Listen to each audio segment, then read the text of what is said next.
Hello everyone, previous years paper solution की series में ये 2017 का paper logical reasoning 6th grade IMO set ए के क्वेश्चंस हम सॉल्व करेंगे। 15 प्रॉब्लम्स है, हम एक एक करके सॉल्व करेंगे। फर्स्ट है, in a certain code language NATURAL is written as UBOUMBS. How will problem be written in the code language? चार ऑप्शंस दिए हुए हैं, हम इसको सॉल्व करने की कोशिश करते हैं। सबसे पहले हम ऐसे क्वेश्चंस में हम सबसे पहले लिखेंगे फर्स्ट जो आपका वर्ड है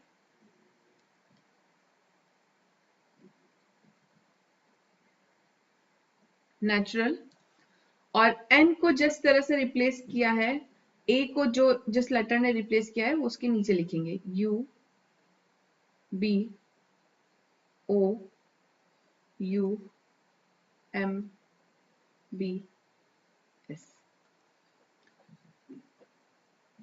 ये एक पैटर्न में है, ये ध्यान से देखिए हम तो पता चलेगा MNO, एन के बाद O, ए के बाद B, टी के बाद U को एज इट इज रखा है, R के बाद S, A के बाद B और L के बाद M। तो उसी तरह से हम प्रॉब्लम को सॉल्व करने की कोशिश करते हैं। PROBLEM,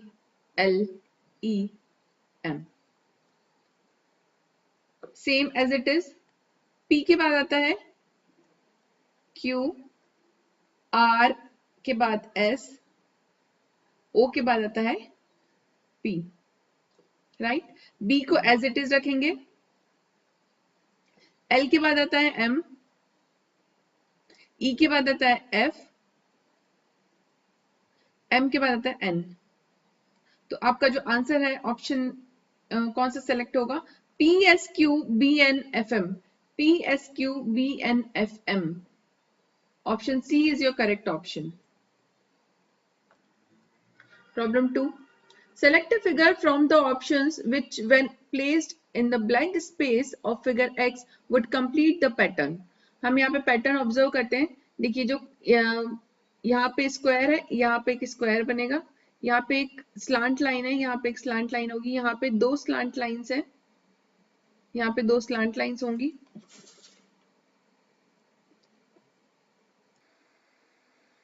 इस फिगर को जब हम ऑब्जर्व करेंगे तो हमको पता चलेगा यहाँ पे एक स्क्वायर को कंप्लीट करने के लिए यहाँ पे एक स्क्वायर बनेगा, एक स्लांट लाइन आएगी और यहाँ पे दो स्लांट लाइन है, दो स्लांट लाइन, और यहाँ पे एक सेमी सर्कल है जो यहाँ पे बनेगा। ये फिगर हमको कहाँ मिलेगा? ऑप्शन ए में। Option A is your correct option.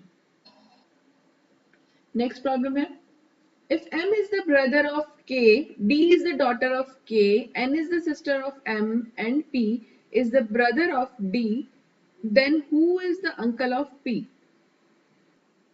ऐसे क्वेश्चंस को हम हिरार्की से सॉल्व करते हैं। If M is the brother of K, M is brother of K, ये सेम है, सिबलिंग्स है। D is daughter of K, D is daughter of K। हम साथ साथ लिखते जाएंगे, मेल है फीमेल है। If M is brother of K, ये मेल है, ठीक है, और K is mother, so she is female। Then N is sister of M, so she is female। And then P is brother of D, ये siblings है। P is brother of D। Then who is uncle of P? आपको uncle of P निकालना है। ये P और D दोनों भाई बहन हैं और K इसकी मम्मा है। तो मम्मा का जो ब्रदर है, मतलब मामा, P का जो मामा है, मैटरनल अंकल, वो होंगे आपके पी के अंकल। देखिए ये पी है, पी की मम्मा भी के होगी, राइट। तो मम्मा का भाई या पापा का भाई आपका आपके अंकल लगेंगे। तो मम्मा का, पी की जो मम्मा है के का जो भाई है फीमेल मासी होगी, और मेल जो है वो मामा होगा। तो मैटरनल अंकल जो है वो एम होगा। तो अंकल M, A is your correct option. Next problem, fourth, find the minimum number of straight lines required to make the given figure. यहाँ पे सारी स्ट्रेट लाइंस है, यहाँ पे कहीं पर भी आपको कर्व लाइन नहीं दिख रही है। यहाँ पे देखिए आपको दो ट्राइंगल्स दिख रहे हैं, राइट। पर यहाँ पे ये इस लाइन को हमेशा आपको एक ही स्ट्रेट लाइन मानना है, ठीक है। तो हम काउंट चालू करते हैं। फर्स्ट, 2, 3, 4, 5, ये एक ही लाइन है। 6, ये एक ही लाइन है। 7, 8, 9, 10, 11, 12, 13, 14, 15, 16, 17. 17 straight lines are there. Problem number 5. If it is possible to make a meaningful word from the second, fifth, eighth and 10th, second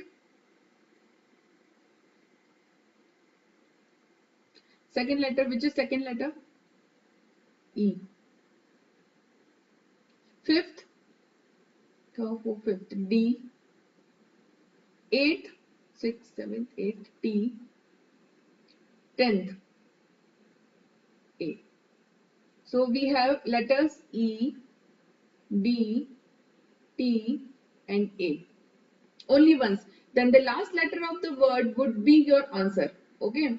If more than one word such can be formed, your answer would be X. And if no such word can be formed, your answer would be Z. So, okay. So, I think date is the word.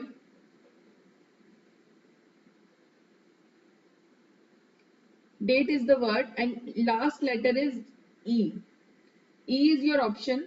तो इस तरह के questions में आपको क्या करना है, आपको ध्यान देना है। अगर यहाँ पे चार जो लेटर्स मिले हैं आपको E, D, T, A, अगर इसमें से कोई भी लेटर इसमें इस लेटर्स को यूज करके कोई भी वर्ड नहीं बनता है, तो आपका जो आंसर है वो Z होना चाहिए था, मतलब B होना चाहिए था। और अगर एक से ज्यादा वर्ड्स बनते हैं इन लेटर्स को यूज करके, तो आपका जो आंसर है वो X होना चाहिए था, ये कहना चाह रहे हैं। पर हमारे पास एक ही वर्ड आया है और उसका जो लास्ट लेटर है वो इसका आंसर है, जो कि है ई। ई ऑप्शन है आपका सी में। Next problem 6, select a figure from the option which satisfy the same condition of placement of the dots as in figure X. placement of the dots हम ऑब्जर्व करते हैं यहाँ पे। देखिए ये वाला जो डॉट है,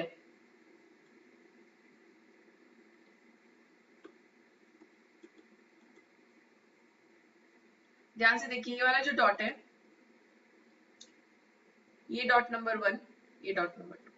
डॉट नंबर 1 जो है वो तीन आपकी जो शेप्स है तीनों को कवर कर रहा है। ये स्क्वायर के अंदर भी है, ट्राइंगल के अंदर भी है और सर्कल के अंदर भी है। Dot number 1, okay. Dot number 1 तीनों को कवर कर रहा है। डॉट नंबर 2, डॉट नंबर 2 जो है वो किसको कवर कर रहा है? सिर्फ और सिर्फ ट्राइंगल को और सर्कल को। यहाँ पे स्क्वायर कहीं पर भी नहीं है। तो डॉट नंबर 1 तीनों को कवर कर रहा है और डॉट नंबर 2 जो है वो सर्कल और ट्राइंगल को कवर कर रहा है। तो हम यहाँ पे देखते हैं कौन सी शेप ऐसी है जिसमें हमको यहाँ डॉट लगा सकते हैं। डॉट नंबर 1 जो तीनों को कवर कर रहा है हम यहाँ पे प्लेस कर सकते हैं। डॉट नंबर 2 जो सर्कल और ट्राइंगल को कवर कर रहा है, सर्कल और सिर्फ सर्कल और ट्राइंगल को कवर कर रहा है। यहाँ पे ऐसा कोई भी एरिया नहीं है जो सर्कल और ट्राइंगल को कवर कर रहा हो, ठीक है। तो इसका मतलब ए नहीं है। हम डी को ऑब्जर्व करते हैं तो यहाँ पे तीनों को कवर करने वाला कॉमन एरिया नहीं है। इसका मतलब डॉट नंबर 1 को हम प्लेस नहीं कर पाएंगे। डॉट नंबर 2 हो जाएगा और डॉट नंबर 1 नहीं हो पाएगा। यहाँ पे ऑप्शन नंबर सी, यहाँ पर भी दोनों तीनों शेप्स का कॉमन एरिया नहीं है, तो यहाँ पर हम प्लेस नहीं कर पाएंगे, डॉट नंबर 1 भी नहीं कर पाएंगे और डॉट नंबर 2 भी नहीं कर पाएंगे, राइट। डॉट नंबर 2 के लिए हम सर्कल और ट्राइंगल दोनों चाहिए, जो कि यहाँ पे नहीं है। डॉट नंबर 1 के लिए तीनों का एरिया कॉमन एरिया चाहिए, नहीं है। हम डी को ऑप्शन को हम देखते हैं। ये जो एरिया है छोटा सा, यहाँ पे डॉट नंबर 1 हम प्लेस कर सकते हैं, और डॉट नंबर 2 के लिए सर्कल और ट्राइंगल, सर्कल और ये ट्राइंगल, यहाँ पे कॉमन एरिया है यहाँ पे, तो डॉट नंबर 2 हम यहाँ पे प्लेस कर सकते हैं। D is your correct option.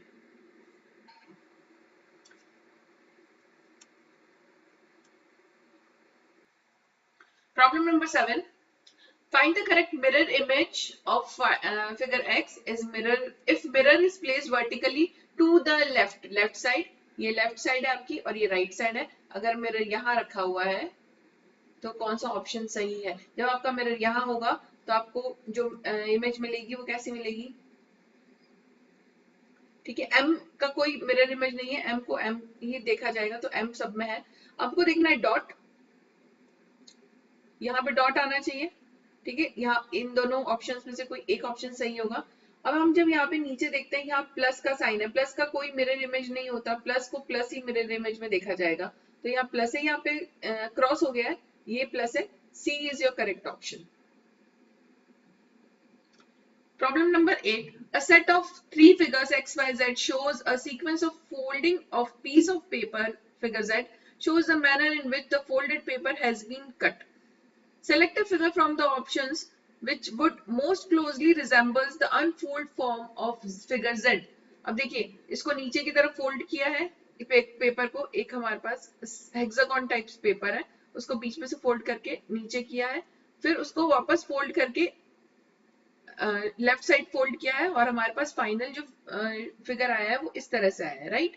अगर हमने यहाँ पे एक ऐसा बनाया है, कट किया है और दो डॉट्स पंच किए हैं, तो ये कैसा फिगर दिखेगा, राइट। तो ये फिगर कैसा दिखेगा? देखिए,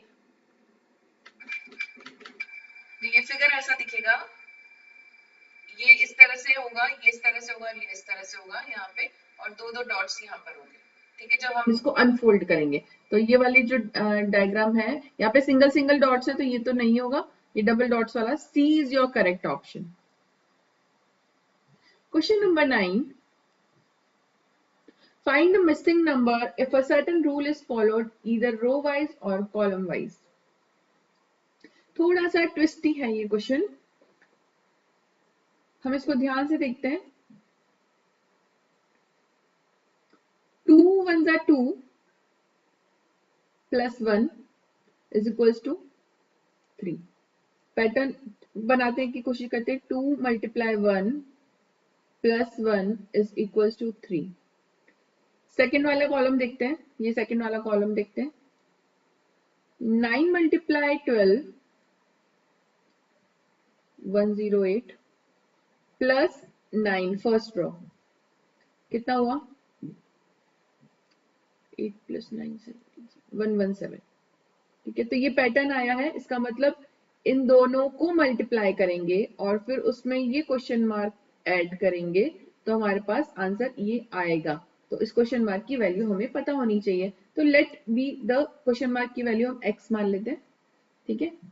x multiply 14 plus x is equal to 105, ठीक है। अभी इसको सॉल्व करने के लिए हमको x कॉमन निकाल लेते हैं, इसमें से कॉमन लेते हैं। x 14 प्लस यहाँ पे x से डिवाइड करेंगे, जब यहाँ पे x से डिवाइड करेंगे तो क्या आएगा हमारे पास? 1 इज इक्वल टू 105। x को इधर ही रहने देते हैं और ये बन गया आपका 15, राइट। तो 15x इज इक्वल टू 105। तो x की वैल्यू क्या होगी? इसको 105 divided by 15, x is equals to 15 sevens are 105. So 7 is your correct option. Next problem है 10th. Select a figure from the options in which figure x is exactly embedded as one of its part. तो बहुत easy है ये, आपको दिख रहा है एक वर्टिकल लाइन है, एक हॉरिजॉन्टल लाइन है, स्लांट है, हॉरिजॉन्टल है और वर्टिकल है, ये सिर्फ इसी में ही दिख रहा है। Vertical, horizontal, slant, slant, horizontal, vertical. ऐसा शेप और कहीं पर भी नहीं है। यहाँ पे ये स्लांट वाला मिसिंग है, यहाँ पर भी स्लांट वाला मिसिंग है। ये बिल्कुल ऑपोजिट है, ये स्लांट जो यहाँ बने हुए हैं ये लेफ्ट साइड है, तो A is your correct option. There is a certain relationship on the either side of ratio proportion. Identify the relationship on the left side and find the missing term. ये alphabetical numbers है हमारे पास, alphabet में जो numbers हैं, तो यहाँ पे हम देखेंगे ए को रिप्लेस कर रहा है जी, एफ को रिप्लेस कर रहा है बी, और एच को डी, और ओ को एम। इसके आगे जो नंबर्स हैं वो कितने, ए 1 और जी का नंबर है 7, मतलब +6। ओके, सेकेंड है एफ, एफ का नंबर है 6, बी 2, -4 इज इक्वल्स टू 2। ठीक है, नेक्स्ट है एच, एच का नंबर है 8 और एच रिप्लेस हुआ है डी से, -4 is equals to 4 D.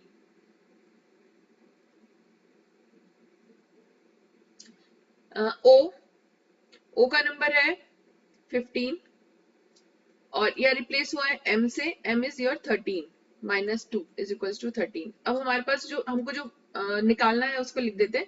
c का नंबर है 3, h का नंबर है 8, f का नंबर है 6, m का नंबर है 13।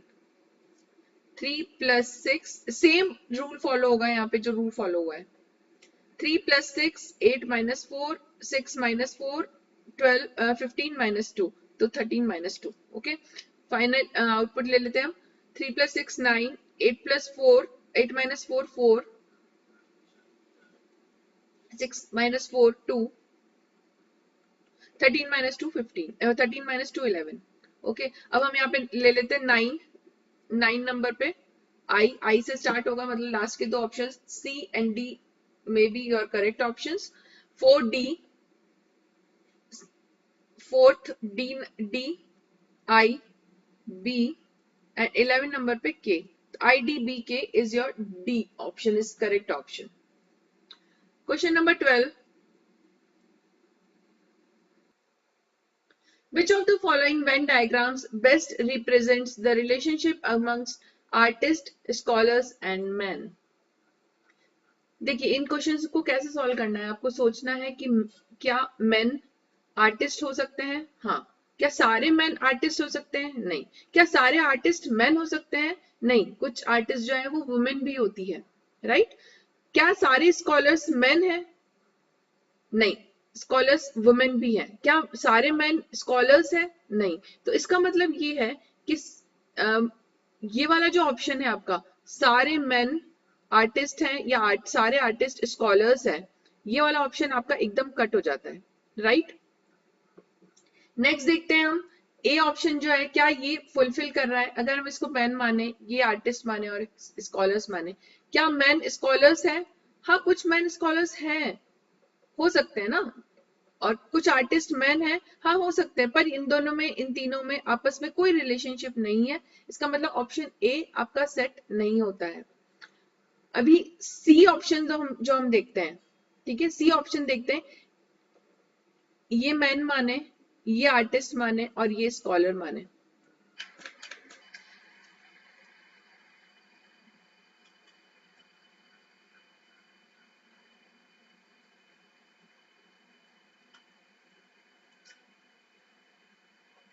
ये मैन माने, ये आर्टिस्ट माने और ये स्कॉलर माने, अगर तो इसको हम ड्रॉ कर सकते हैं। क्या कुछ, अगर हम इसको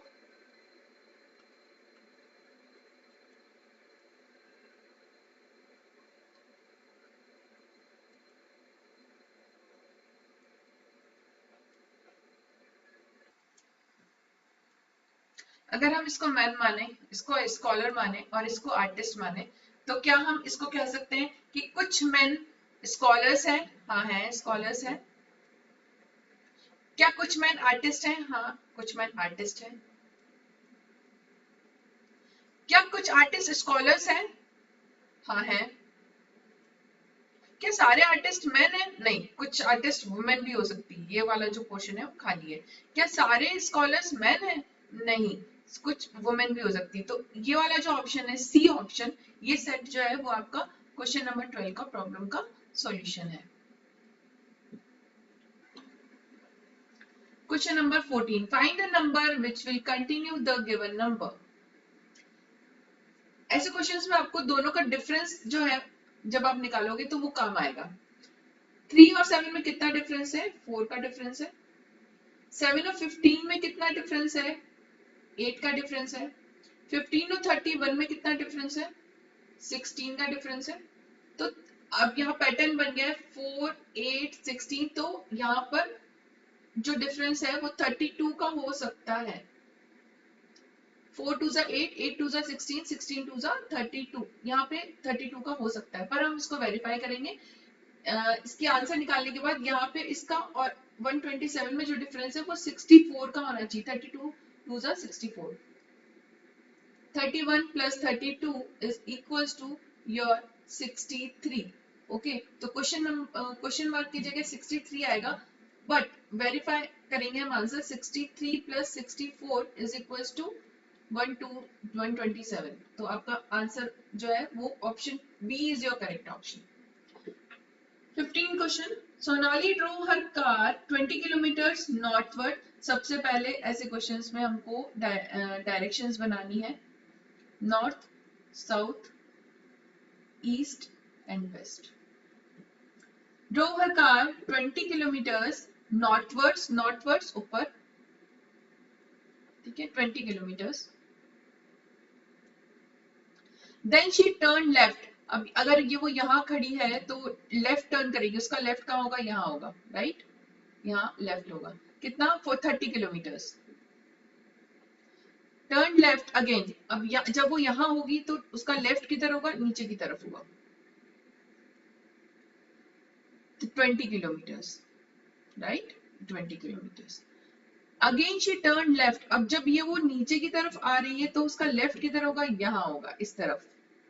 तो जब वो लेफ्ट टर्न करेगी और 45 किलोमीटर चलाएगी तो 30 यहाँ कंप्लीट हुआ है। यहाँ से लेके यहाँ तक की डिस्टेंस 30 किलोमीटर है, दिख रहा है आपको? यहाँ से लेके यहाँ तक की 30 किलोमीटर ऑलरेडी वो इधर जा चुकी है। तो अब वो एक्स्ट्रा कितना चलेगी? और 45, यहाँ 45, ठीक है। तो ये टोटल जो है वो 45 का डिस्टेंस हो जाएगा। 45 kilometre. How far she will be now from the initial position? This is the initial position. 30 kilometre यहाँ से यहाँ तक आई है और यहाँ से यहाँ तक कितना होगा? 15 किलोमीटर। तो option C is your correct option. Thank you.